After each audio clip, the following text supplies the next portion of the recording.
ಬುದ್ಧಿವಂತನಾದ ಮನುಜನು ಬಕಪಕ್ಷಿಗಳ ಹಾಗೆ ಇಂದ್ರಿಯಗಳನ್ನು ಹಿಡಿತದಲ್ಲಿಟ್ಟುಕೊಂಡು ದೇಶ, ಕಾಲ ಮತ್ತು ಬಲದ ಪ್ರಮಾಣವನ್ನು ತಿಳಿದು ಕೆಲಸಗಳೆಲ್ಲವನ್ನು ಸಾಧಿಸಬೇಕು. ಬಕಪಕ್ಷಿಗಳು ಮೀನನ್ನು ಹಿಡಿಯುವಾಗ ತಮ್ಮೆಲ್ಲ ಗಮನವನ್ನು ಕೇಂದ್ರೀಕರಿಸಿ ಅಲುಗಾಡದೆ ಸ್ಥಿರವಾಗಿ ನಿಲ್ಲುತ್ತವೆ. ನೀರಿನಲ್ಲಿರುವ ಮೀನಿನ ಚಲನೆಯನ್ನೇ ಅದು ಗಮನಿಸುತ್ತಿರುತ್ತದೆ. ಮೀನು ತನಗೆ ಅನುಕೂಲವಾದ ಕಡೆಗೆ ಬಂದ ಸಮಯವನ್ನು ನೋಡಿ ಒಂದೇ ಸಲ ನೀರಿಗೆ ಹಾರಿ ಅದನ್ನು ಹಿಡಿದು ಬಿಡುತ್ತದೆ. ಹಾಗೆಯೇ ಬುದ್ಧಿವಂತನಾದವನು ಇಂದ್ರಿಯಗಳನ್ನು ಕೇಂದ್ರೀಕರಿಸಿ ಶತ್ರುವಿನ ಚಲನವಲನಗಳನ್ನು ಗಮನಿಸುತ್ತಿರಬೇಕು. ಅನುಕೂಲವಾದ ಸನ್ನಿವೇಶ ಮತ್ತು ಸಮಯ ಸಿಕ್ಕಿದ ಕೂಡಲೇ ಶತ್ರುವಿನ ಮೇಲೆ ಬಿದ್ದು ಜಯ ಸಾಧಿಸಬೇಕು. ಎಲ್ಲ ಕೆಲಸಗಳನ್ನು ಸಾಧಿಸುವ ಕಡೆಗಳಲ್ಲೂ ಹೀಗೆ ಪೂರ್ಣ ಗಮನ ಮತ್ತು ದೇಶ ಕಾಲಗಳಿಗಾಗಿ ಕಾಯುವಿಕೆ ಅವಶ್ಯ.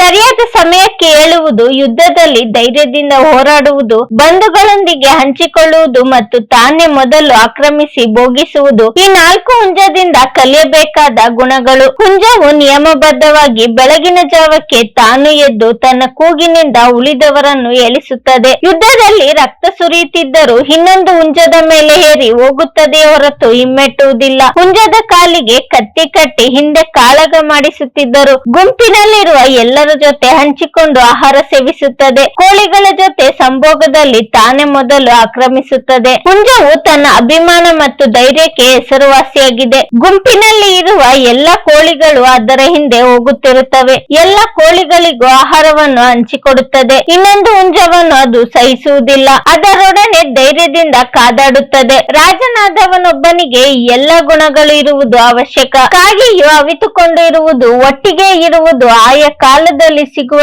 ಧಾನ್ಯಗಳನ್ನು ಸಂಗ್ರಹಿಸುವುದು, ಬಹಳ ಎಚ್ಚರಿಕೆಯಿಂದ ಇರುವುದು, ಕಾಲಕ್ಕೆ ಸರಿಯಾಗಿ ವ್ಯವಹರಿಸುವುದು, ಯಾರಲ್ಲಿಯೂ ನಂಬಿಕೆ ಇಡುವುದಿಲ್ಲ. ಕಾರ್ಯಸಾಧಕನು ಹಾಗೆಯೇ ಸಮಯವರಿತು ಒಂಟಿಯಾಗಿಯೂ ಅಥವಾ ಒಟ್ಟಾಗಿಯೂ ಇರಬೇಕಾಗಬಹುದು. ಸರಿಯಾದ ಸಮಯದಲ್ಲಿ ಅಗತ್ಯ ವಸ್ತುಗಳನ್ನು ಸಂಗ್ರಹಿಸಿ ಇಟ್ಟುಕೊಳ್ಳಬೇಕು. ಪ್ರತಿಯೊಂದು ವಿಷಯದಲ್ಲೂ ಎಚ್ಚರವಾಗಿರಬೇಕು. ಯಾರನ್ನು ಅತಿಯಾಗಿ ನಂಬಬಾರದು. ಈ 5 ಗುಣಗಳನ್ನು ಕಾಗೆಯಿಂದ ಕಲಿತುಕೊಳ್ಳಬೇಕು. ನಾಯಿಯು ಆಹಾರ ಸಿಕ್ಕಿದಾಗ ಹೆಚ್ಚಾಗಿಯೇ ತಿನ್ನುತ್ತದೆ. ಸಿಗದೇ ಇದ್ದಾಗ ಸ್ವಲ್ಪದರಲ್ಲಿಯೇ ಸಂತೋಷ ಪಡುತ್ತದೆ. ಸುಖವಾಗಿ ನಿದ್ರಿಸುತ್ತದೆ, ಆದರೆ ಸ್ವಲ್ಪ ಶಬ್ದಕ್ಕೂ ಎಚ್ಚರವಾಗುತ್ತದೆ. ಸ್ವಾಮಿ ಭಕ್ತಿ ಮತ್ತು ಶೌರ್ಯ ಅದರ ಉಳಿದ 2 ಗುಣಗಳು. ಈ 6 ಗುಣಗಳನ್ನು ನಾಯಿಯಿಂದ ಕಲಿತುಕೊಳ್ಳಬೇಕು. ನಾಯಿಗೆ ನಿಯಮಿತವಾಗಿಯೇನು ಆಹಾರ ಸಿಕ್ಕುವುದಿಲ್ಲ. ಸಿಕ್ಕಿದಾಗ ಅದು ಹೆಚ್ಚಾಗಿಯೇ ತಿನ್ನುತ್ತದೆ. ಸಿಗದೇ ಇದ್ದಾಗ ಸಿಕ್ಕಿದುದರಲ್ಲಿಯೇ ಅದಕ್ಕೆ ತೃಪ್ತಿ ಇದೆ. ಕಾರ್ಯಸಾಧಕನು ಅಂತೆಯೇ. ಮೃಷ್ಟಾನ್ನ ಸಿಕ್ಕಿದಾಗಲೂ ಕದ್ದನ್ನ ತಿನ್ನಬೇಕಾಗಿ ಬಂದಾಗಲೂ ಅದಕ್ಕೆ ಹೊಂದಿಕೊಂಡು ಸಂತುಷ್ಟನಾಗಿರಬೇಕು. ನಿದ್ರೆಯಲ್ಲಿಯೂ ಚಿಂತೆ ಇಲ್ಲದೆ ಸುಖ ನಿದ್ರೆ ಮಾಡಬೇಕು.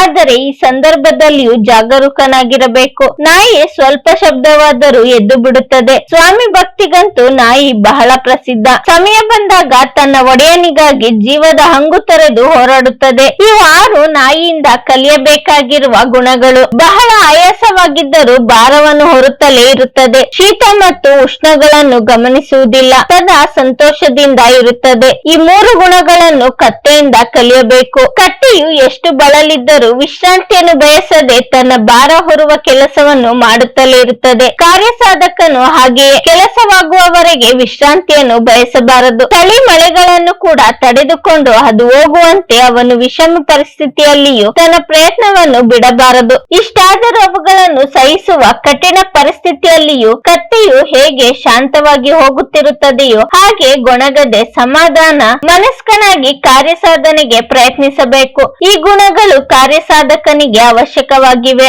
ಯಾವ ಮಾನವನು ಎಲ್ಲ ಗುಣಗಳನ್ನು ತನ್ನ ಆಚರಣೆಯಲ್ಲಿ ತಂದುಕೊಳ್ಳುತ್ತಾನೆಯೋ, ಎಲ್ಲ ಕೆಲಸಗಳಲ್ಲಿ ಅವನು ಅಳವಡಿಸಿಕೊಳ್ಳುತ್ತಾನೆಯೋ ಅವನು ಯಾರಿಂದಲೂ ಜಯಿಸಲ್ಪಡುವುದಿಲ್ಲ. ಮನುಷ್ಯನು ಬುದ್ಧಿಜೀವಿ. ಅವನು ಪರಿಸರದ ಎಲ್ಲಾ ಕಡೆಗಳಿಂದಲೂ ಉತ್ತಮ ಅಂಶಗಳನ್ನು ಸ್ವೀಕರಿಸಬೇಕು. ಪ್ರಾಣಿಗಳಲ್ಲಿಯೂ ಕೂಡ ಅನೇಕ ಅನುಕರಣೀಯ ಗುಣಗಳಿರುತ್ತವೆ. ಅವುಗಳನ್ನು ಗಮನಿಸಿ ಅವುಗಳನ್ನು ತಮ್ಮ ಕೆಲಸಗಳಲ್ಲಿ ಉಪಯೋಗಿಸಿಕೊಂಡರೆ ಜಯವು ನಿಶ್ಚಿತವೆಂದು ಆಚಾರ್ಯರ ಅಭಿಪ್ರಾಯ. ಈ ವಿಡಿಯೋ ನಿಮ್ಗೆ ಇಷ್ಟವಾಗಿದ್ದರೆ ಲೈಕ್ ಮಾಡಿ, ಶೇರ್ ಮಾಡಿ. ಇನ್ನು ನಮ್ಮ ಚಾನೆಲ್ಗೆ ಸಬ್ಸ್ಕ್ರೈಬ್ ಆಗಿಲ್ಲ ಅಂದ್ರೆ ಸಬ್ಸ್ಕ್ರೈಬ್ ಮಾಡ್ಕೊಳ್ಳಿ. ಮುಂದೆ ಬರೋ ಎಲ್ಲಾ ವಿಡಿಯೋಗೋಸ್ಕರ ಬೆಲ್ ಬಟನ್ ಕ್ಲಿಕ್ ಮಾಡಿ. ಧನ್ಯವಾದಗಳು.